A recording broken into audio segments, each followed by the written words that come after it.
अस्सलाम वालेकुम, कैसे हैं आप सब लोग। आज तो हमारे किचन में बनने जा रहा है रमज़ान स्पेशल बहुत ही झटपट और आसान रेसिपी एग के कबाब, अंडे और आलू के कबाब भी बोल सकते हैं आप लोग, जिसको बनाने में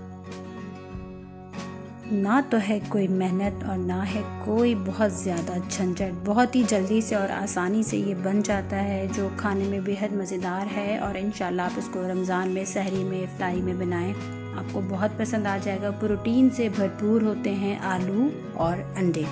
तो चलें किचन में।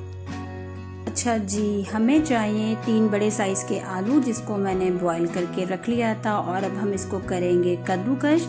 अच्छा, इन कबाब को बनाने के लिए, आलू और अंडे के कबाब को बनाने के लिए आपको जिस तरह से लोग इसे ग्लास से या मैशर से मैश कर लेते हैं, उस तरह से नहीं, हमें इसमें कद्दूकश का ही इस्तेमाल करना है। कोशिश कीजिएगा कि आप आलूओं को कद्दूकश करें। और उसके बाद मैंने लिए हैं 4 बॉयल अंडे, उसको भी हम कद्दूकश की मदद से ग्रेट कर लेंगे, कद्दूकश कर लेंगे। अच्छा जी, जल्दी से कर लिए हमने अपने अंडे और आलू को कद्दूकश। और उसके बाद हम डालेंगे इसके अंदर 2 हरी मिर्चें, और हरी मिर्चों को हम बिल्कुल बारीक कट कर लेंगे, बिल्कुल फाइन आपने कट कर लेना है, जल्दी से। और उसके बाद हम इसके अंदर ऐड करेंगे फटाफट से अपने कुछ ड्राई मसाले। अच्छा जी, रेसिपी है हमारी झटपट, तो झटपट से हम ऐड कर लेंगे इसके अंदर 4 टेबलस्पून तली हुई प्याज, उसको मैं हाथों से कर लूँगी चूरा। जल्दी से फटाफट से हम इसके अंदर प्याज को चूरा करके डाल देंगे। और उसके बाद हम ऐड करेंगे इसके अंदर धनिया पत्ता, हरा धनिया हमने बारीक कट करके रखा हुआ था। और उसके बाद जाएगा इसके अंदर, हाँ जी, जल्दी से ऐड करेंगे हम इसके अंदर 1 टीस्पून भुना कुटा ज़ीरा। और उसके बाद जाएगा फटाफट से इसके अंदर 1 टीस्पून भुना कुटा धनिया। और उसके बाद ऐड हो जाएगा इसके अंदर 1 टीस्पून कुटी हुई लाल मिर्च। और ये गया इसके अंदर 1 टीस्पून गार्लिक पाउडर। और उसके बाद इसके अंदर गया है ये हमारा प्यारा सा सेंधा नमक, लाहौरी नमक, अपने टेस्ट के हिसाब से, जितना आपको ज़्यादा या कम पसंद है। उसके बाद इसके अंदर मेन एजेंट बाइंडिंग का जो है वो है चावल का आटा, 2 टेबलस्पून हम ऐड करेंगे इसके अंदर चावल का आटा। और उसके बाद फटाफट से 1 टेबलस्पून कॉर्नफ्लोर। और उसके बाद आ गया है इसको अच्छे से बाइंडिंग का टाइम, मिक्सिंग का टाइम। फटाफट से इसको हम अपने हाथों से हमने मैश किया, इस तरह से स्मूथ डो बना ली। और हाथों को ग्रीस करके अपने हथेली के साइज़ का आपने बना लेना है, छोटे छोटे प्यारे से बॉल। और उसके बाद आपने इसको टिक्की का शेप दे देना है।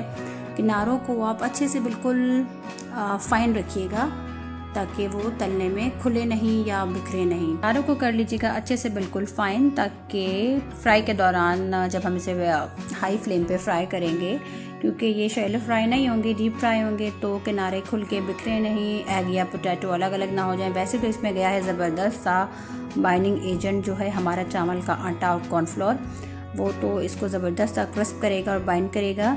इस तरह से देखें, आपने छोटे छोटे बॉल लेने हैं, अपनी हथेली से आपने उसको बिल्कुल स्मूथ करना है। और फिर उसके बाद अपनी हथेली की मदद से, पहले फिंगर की मदद से आपने राउंड करना है, और हथेली की मदद से हम उसको कर लेंगे प्रेस, और किनारों को कर लेंगे बिल्कुल फाइन, कि किनारे बिल्कुल टूटे हुए ना हो। देखिए इस तरह से जो है ना, आपने माशाल्लाह से कितना प्यारा ये टिक्की लग रही है, कबाब लग रहा है, कटलेट बोलें, टिक्की बोलें, एग और पोटैटो कटलेट कहें, आलू अंडों के कबाब बोलें।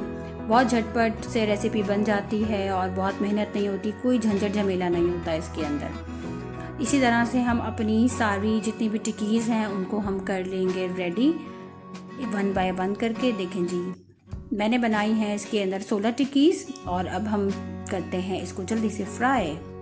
अच्छा जी, कबाब को क्रिस्प करने के लिए एक और सीक्रेट इसका मसाला इंग्रेडिएंट बोले तो कॉर्नफ्लोर आ गया है। 4 टेबलस्पून मैंने लिया है कॉर्नफ्लोर, और इसकी हम बना लेंगे एक स्लरी, गाढ़ी सी स्लरी बना लेंगे। और हमको चाहिए होगा ब्रेड क्रम। मैंने स्लरी बना के कटलेट को इसके अंदर डिप किया इसमें। और उसके बाद हम इसको डिप करेंगे ब्रेड क्रम में, इसको बिल्कुल नहला देंगे चारों तरफ से। हम इसको शावर जेल लगा देंगे, आप बोले तो ना, जिस तरह से शावर जेल होता है ना, बिल्कुल ये हमारी टिक्की का होगा शावर जेल।